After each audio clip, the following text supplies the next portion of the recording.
तो दोस्तों, Rajasthan public service commission ने महिला एवं बाल विकास विभाग की तरफ से प्रोटेक्शन ऑफिसर की वैकेंसी निर्धारित की है, जो कि टोटल 12 वैकेंसी है।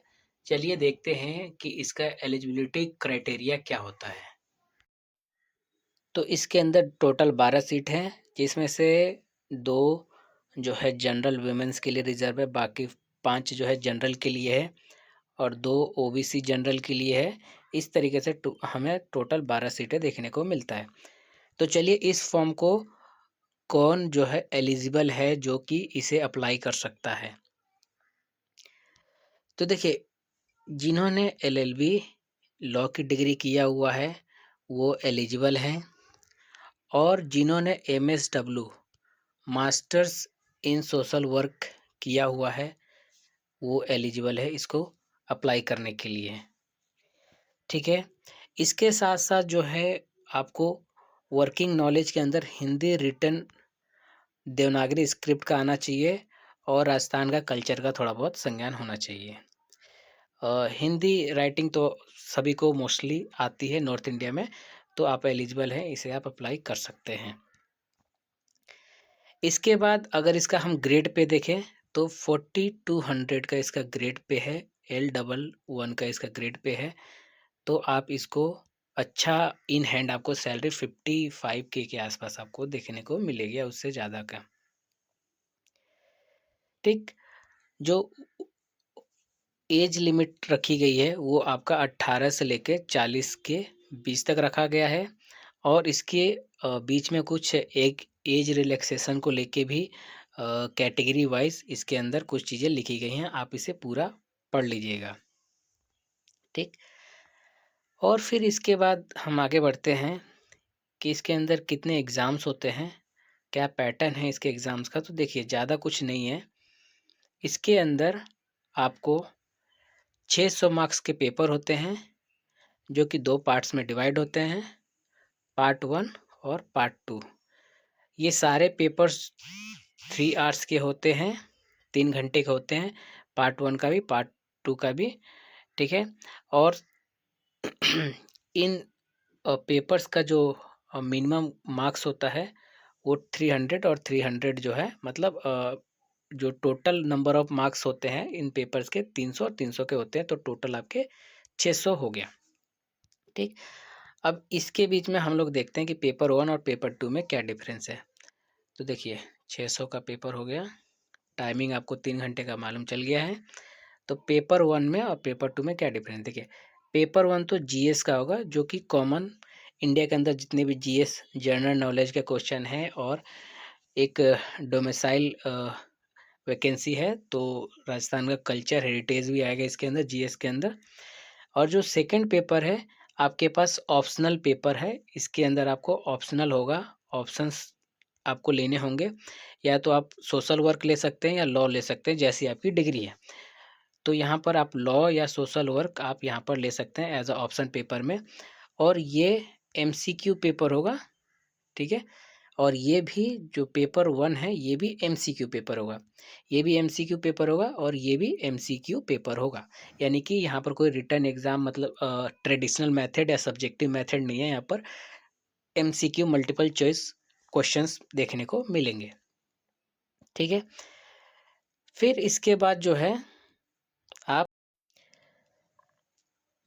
तो दोनों पेपर में आपको GS1 और GS2, इट मीन्स कि लॉ या आप सोशल वर्क जो भी आप चूज़ कर सकते हैं एज ऑप्शनल, आपको 40% मिनिमम क्वालिफाइंग नेचर है कि आपको 40% लाना पड़ेगा ईच पेपर में, तब आपकी मेरिट डिसाइड होगी।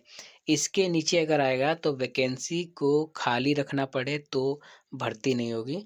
अगर इसके ऊपर होगा 60, 50, 70, 80, 90, तो आप लोगों का जो है यहाँ पर मेरिट लिस्ट बनेगा। मेरिट लिस्ट इसके बाद जो है आपका डॉक्यूमेंट वेरिफिकेशन और मेडिकल एग्जामिनेशन होने के बाद आपका मेरिट लिस्ट निकल जाएगा।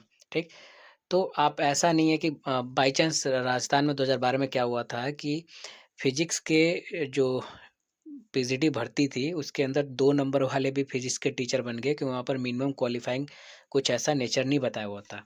लेकिन अब राजस्थान ने बहुत सारे एग्ज़ाम्स को लेके सटीक हुआ है और वहाँ पर एक मिनिमम क्वालिफ़ाइंग मार्क्स रखा गया है कि अगर आप इतने ऊपर लाते हैं एग्ज़ाम, तो ही आप एक क्वालिफ़ाइंग कैंडिडेट माने जाएँगे, आपको मेरिट में आगे बढ़ने का मौका मिलेगा।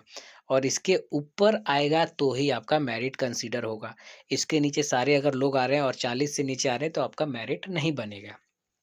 ठीक?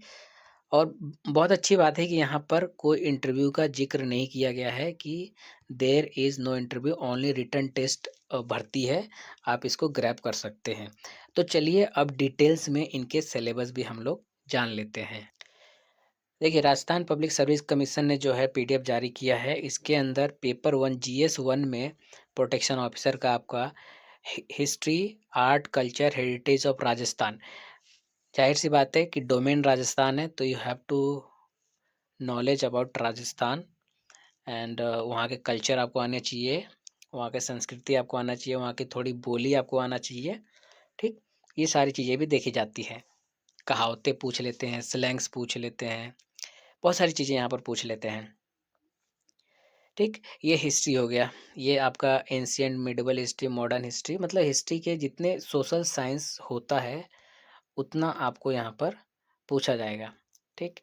ये सारे डिटेल सिलेबस आप लोग देख सकते हैं डाउनलोड करके।